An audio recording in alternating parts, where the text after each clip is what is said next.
A student with a basketball asks if they're done yet. His friend is frantically trying to finish his homework. The basketball player is clearly unimpressed with his progress. He decides to call off their game, blaming the cold weather. He rests on the ball, complaining about the brutal cold snap. The two share a laugh, joking about the weather's name. The basketball player then explains its dark, poetic meaning. He tells a story of the sky growing jealous of flowers. A jealous sky that sends a final frost to destroy them. His friend asks how he could possibly know something like that. He smirks, claiming he read it in a book, a likely story. Then he poses a chilling question about their own fate. But the moment is broken, lunch break is already over. A question hangs in the air. Why did they come for us? Back in class, a tired teacher oversees self-study. Another student regrets every decision that led to this moment. Nearby, a female classmate frantically searches her desk. She tells the studious friend a photo she took was stolen. The friend, Hong Jin, seems to have a sudden realization. The girl asks if someone named Kim Ison stopped by, and we see the basketball player is in fact Kim Ison. She immediately blames Isin, but the teacher interrupts them. He scolds the two for their loud lovers' quarrel. Hong Jin sinks in his seat, completely embarrassed. It was supposed to be a day like any other. But something feels deeply wrong to Hong Jin. A growing sense that this day would not be normal. He looks out the window and sees an impossible sight. He tries to get his classmate's attention, but she's annoyed. He can only point, speechless, at the strange columns in the sky. A blinding flash of light suddenly engulfs the entire classroom. Just as quickly, it's gone, leaving everyone stunned and confused. The students groan, trying to process what just happened. Even the teacher is rattled, trying to calm the class while looking for an explanation. One student rushes to the window, fearing the worst. But what he sees on the field below is beyond any explanation. A grotesque, fleshy creature has erupted from the center of the soccer pitch. The rest of the class crowds the window because high school drama is never this interesting. The teacher frantically tries to restore order, but no one is listening. He pulls out his phone, hoping for answers or to call for help. But his messages won't go through. All communication is cut off. The students continue to gawk at the monster outside, speculating wildly. Hong Jin watches them, a cold sweat forming as his unease grows. Then a new terror appears, this time inside the classroom. A small black sphere floats silently in the middle of the room. Hong Jin and his classmate can only stare, completely baffled. The teacher gives up, ordering them to stay put while he investigates. Nearby, a girl named Kim Sujin trembles, her hand shaking too much to write. Her classmate Choi Jung-soo asks if she's okay, but she just shivers. Her breath turns to frost as she complains of a terrifying cold. She breaks down completely, crying out for her mother in fear. Hong Jin turns to see the commotion, urging them to be quiet. Choi Jung-soo tries to help her up, suggesting a trip to the nurse. He then notices the black orb is now hovering right over her head.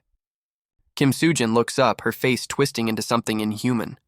He screams, recoiling from the monstrous sight she has become. The others turn, finally noticing the orb and the terrifying transformation.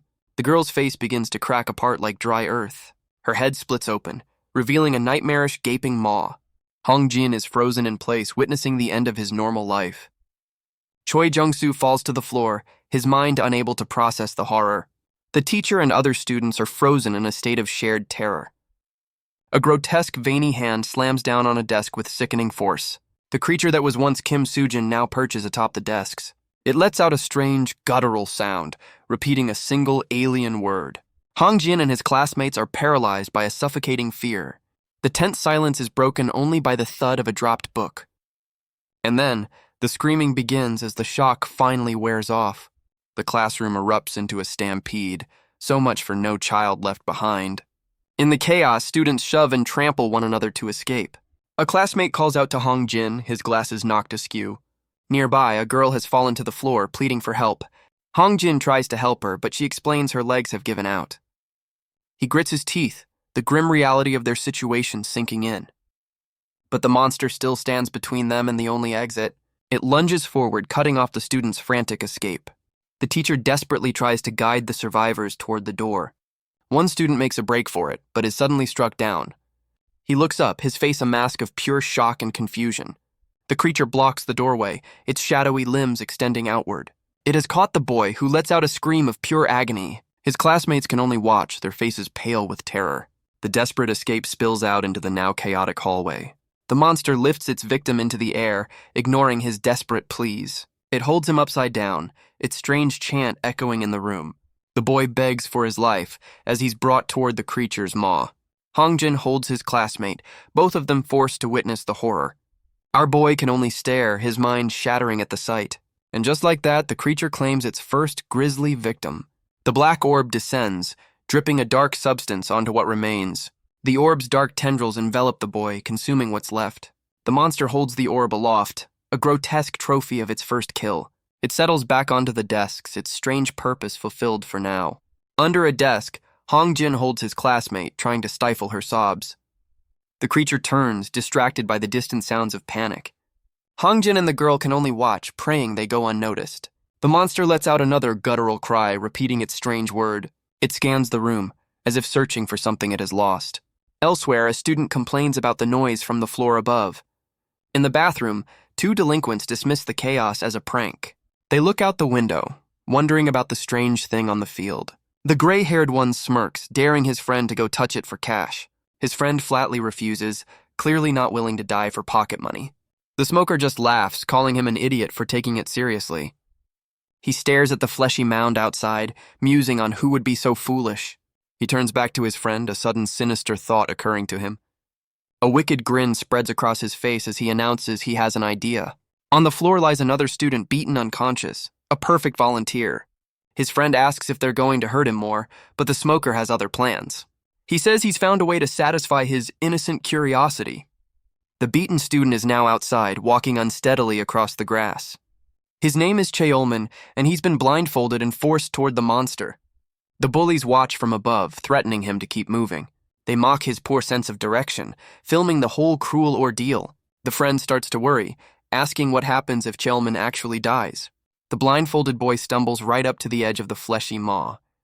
The smoker scoffs, pointing out that the creature isn't even moving.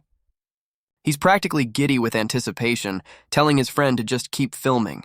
Cheolman stops just short of the creature, his feet planted in the grass. He clutches his ribs in pain, saying he's too injured to walk any further. Blindfolded and beaten, Cheolman forces himself to get it together. He reaches out, deciding this is still better than another beating from the bullies. Back in the classroom, Hongjin and his classmate hold their breath. The creature turns its orb, its strange chant echoing once more. It repeats the alien word, as if searching for something it lost. Hongjin's face drains of all color. He knows they've been found. It moves with an unnatural silence, sliding across the desks toward them. He screams for her to run, but she's completely paralyzed by terror. The monster lunges forward in a blur of shadowy limbs. Its grip splinters the wood of a desk as it propels itself forward. It crashes down with devastating force right where they were hiding. The impact shatters the wall behind them, sending debris flying.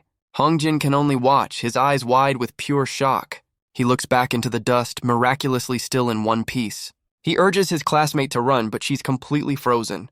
She can only sob, calling out for her mother in absolute despair. Hongjin realizes with dawning horror that she's lost to the fear. A sudden noise makes him turn, his heart pounding in his chest. The creature peers over a desk, its gaze now fixed upon them. A grim thought crosses his mind. A choice has to be made. The girl continues to cry, unable to accept that this nightmare is real. In a split-second decision, Hongjin runs, leaving her behind. She looks up from her sobbing, her pleas trailing off into silence. The monster now looms directly over its helpless new target. Her terror culminates in one final blood-curdling scream. Just then, a teacher arrives, bat in hand, annoyed by the commotion. He scolds the students for their behavior, completely oblivious to the danger. But the students behind him can only point and scream at the sight. As he tries to call for help, a shadowy tendril strikes him down. He stares in disbelief as his own arm is sent flying through the air. The monster crouches over the desks, a silent, terrifying sentinel. The girl Hongjin left behind is trapped in a spiral of absolute terror. Her world turns red as she screams for anyone to save her. A single desperate thought echoes in her mind. She doesn't want to die. Suddenly, a hand grabs her wrist, pulling her from her despair.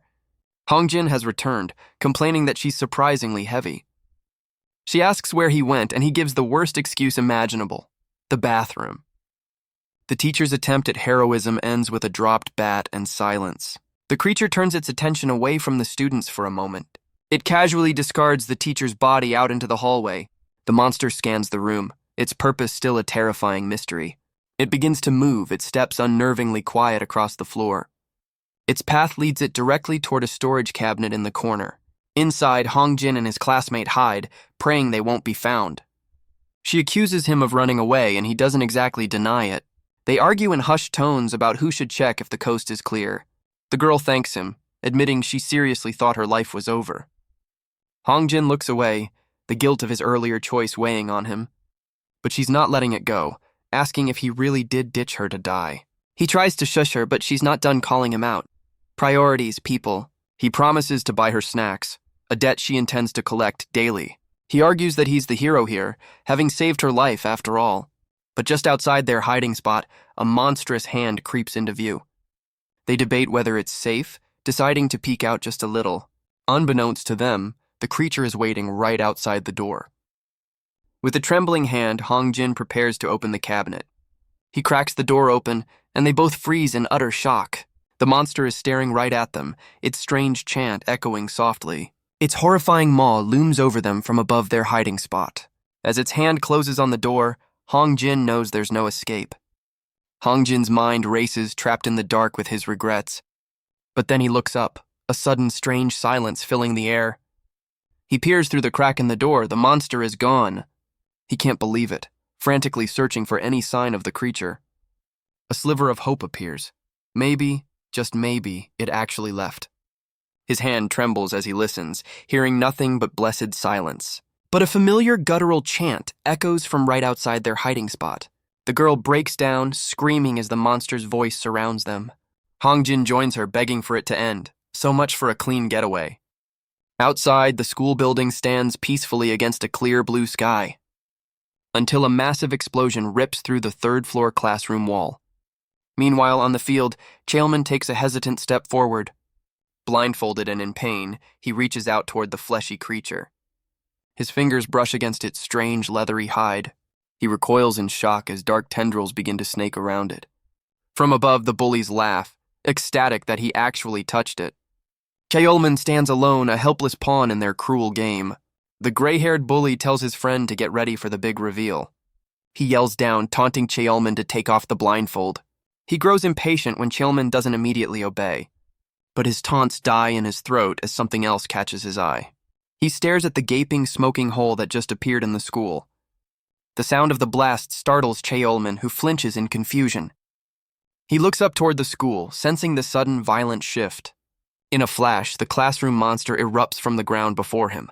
His blindfold is sent flying, the last thing to mark where he stood. The bully can only stare, the smirk wiped from his face as he whispers they're screwed. From another window, students watch the horrifying scene unfold. The fleshy mound on the field now gapes open like a monstrous mouth. One of the students points, realizing there's a person down there. The students cry out, spotting the lone figure on the field. They crowd the window, questioning the boy's apparent insanity. They watch in disbelief as he actually touches the creature. But their morbid curiosity quickly turns to abject horror. A single bead of sweat traces a path of pure terror, because a new nightmare has just appeared outside their window. The classroom monster crashes through the school's outer wall. On the field, Chaelman flinches, completely unaware of what's coming. He can only ask what's happening, blind to his own fate. The creature lands with impossible force right where he stood. The onlookers can only recoil from the horrifying sight. Their faces are a canvas of shock and disbelief. The monster lets out a triumphant, terrifying shriek. Panic erupts as students scream for help that will not come. Its chilling cries echo across the now silent school grounds. Even the bullies realize their cruel game has gone too far. Back in the classroom, only rubble and dust remain. Hongjin and his classmates sit in the wreckage, somehow still alive. The girl breaks down, overwhelmed by the sheer terror she's endured. Hongjin stares at the gaping hole where the wall used to be. He confirms the monster is gone, but it's now on the field. He cautiously peers over the edge, looking down at the grounds. But something is wrong. The creature is completely still. Elsewhere, the school has descended into absolute chaos. His classmate asks what they should do, but the answer is obvious. She urges him to run before the monster decides to come back. But Hongjin is frozen, realizing there's nowhere safe to go. She suggests going outside, but the words die on her lips. The monster on the field now holds what's left of a person. They both understand the truth. Going outside is a death sentence. A student watches the stampede, wondering where everyone is even going. Hongjin observes that they're not thinking, just running on pure fear. Suddenly, a new voice cuts in, and a familiar face appears. It's Kim Eason, who calmly tells them not to bother with their phones. Hongjin is shocked, demanding to know why he's here. The girl explains Eason was worried, then asks about the monster outside. Hongjin tries to get his friend to focus on the immediate problem. His classmate presses Eason for an answer about the phones. He holds up his own device, explaining that nothing is working. Hongjin demands to know why, but Eason has no answers to give. They look out at the field, wondering if the creature is jamming the signal. Eason suggests they find a safe place and wait for the authorities. The girl asks if he has a specific place in mind. And so begins the classic apocalypse debate: cafeteria, auditorium, or rooftop. The three survivors stand in the wreckage at a total impasse. Eason thinks their ideas are ridiculous, but they feel the same about his. Hongjin tries to take charge, but his plan is immediately shot down. Eason cuts through the noise, telling them to prepare for the worst-case scenario. He argues for securing food while they debate how long they'll be trapped. Hongjin points to the destroyed wall, insisting on a sturdy shelter. But Eason isn't interested in hiding. He has a different priority in mind. The girl argues their focus should be on getting rescued quickly. She insists that in a disaster like this, a rescue team is a given. Eason agrees, confidently predicting a helicopter will arrive within the hour. She lays out the logic. A crisis of this scale demands an immediate response. The logic hits Hongjin. The rooftop suddenly makes perfect sense. With a plan finally in place, they agree to head for the roof. But just as they're about to leave, the girl suddenly stumbles. Hongjin catches her just in time, asking if she's okay. She explains her legs have given out again, just like before.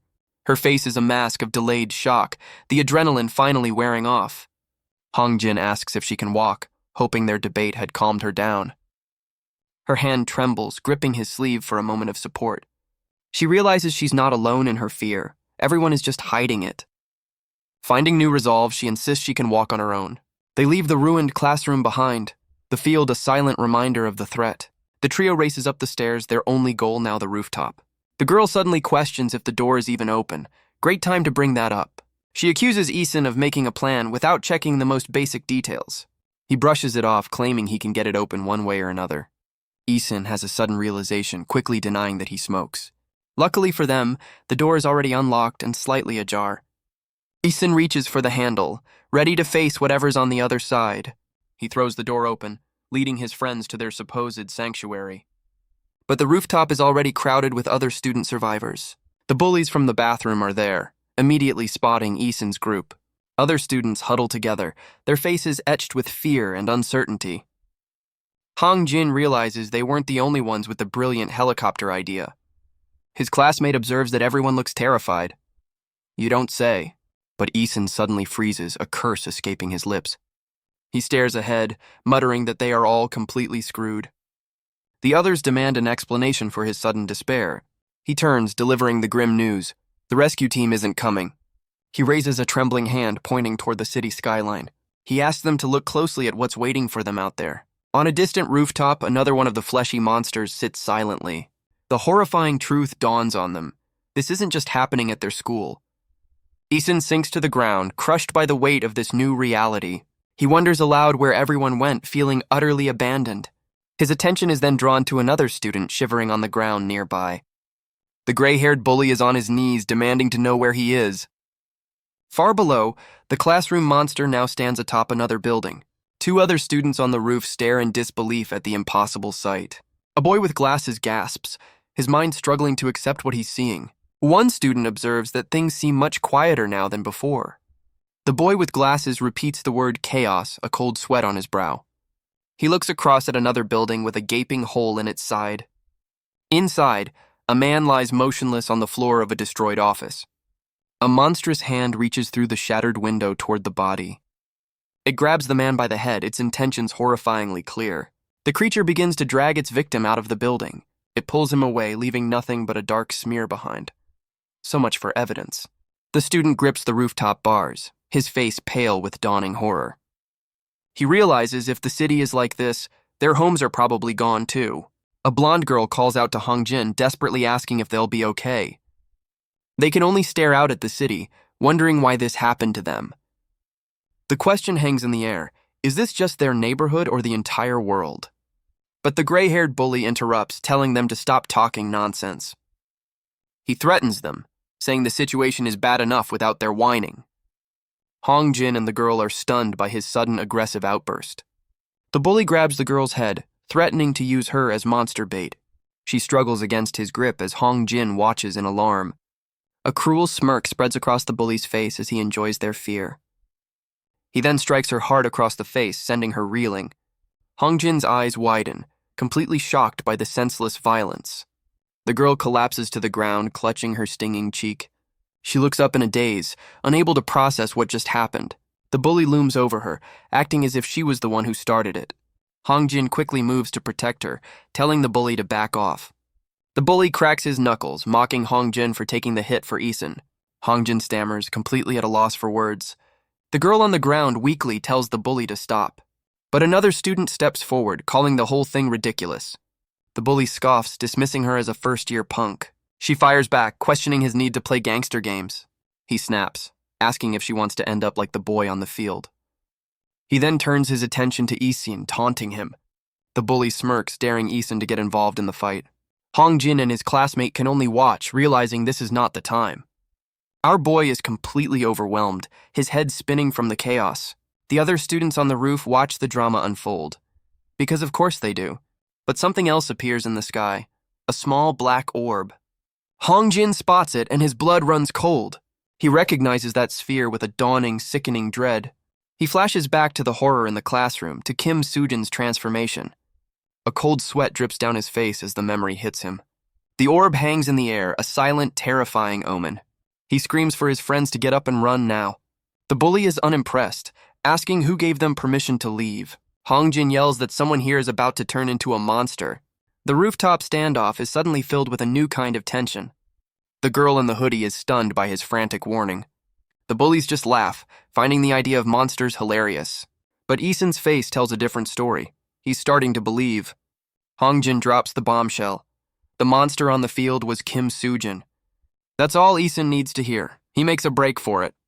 Hong Jin and his classmate follow close behind, promising to explain later. The girl in the hoodie decides to trust them and tries to leave too. But the gray-haired bully blocks her path, stopping her cold. He gives her a sinister grin, making it clear she's not going anywhere. The bully tightens his grip, refusing to let her go. But a sudden, piercing scream shatters the tense standoff. The other students stare, confused by the strange scene unfolding. A boy on his knees transforms, his eyes blackening as he chants. Hong Jin screams at the top of his lungs for everyone to run. Isun curses, his fight-or-flight instincts kicking into overdrive. He and another student make a break for the door, but it's too late. Isun looks back, his face a mask of pure, unadulterated shock. Even the bullies are frozen, their tough guy act completely forgotten. A grotesque, veiny limb has blocked their only escape route. It slams down with brutal force, crushing the student beside Isun. The newly formed monster stands over its first unfortunate victim. A nearby student can only repeat the same thought. They're screwed. Isun is completely paralyzed, deaf to the chaos around him. Hong Jin screams again, desperately trying to snap his friend out of it. He doesn't wait for an answer, bolting for the exit himself. The rooftop erupts into a full-blown panic. So much for an orderly evacuation. Isun stumbles back, his mind struggling to catch up with reality. He turns, calling out for his friend Hong Jin. Hong Jin is already at the door, yelling for him to hurry up. But Isun can only watch as a shadowy limb whips past the opening. He calls out his friend's name, a question laced with terror. Hong Jin is sent flying, crashing hard against the rooftop fence. The monster turns, a dark tendril emerging from its back. Hong Jin collapses to the ground, gasping for breath. He grits his teeth in agony, certain that this is the end. The creature now looms over Isun and another girl, its maw wide open.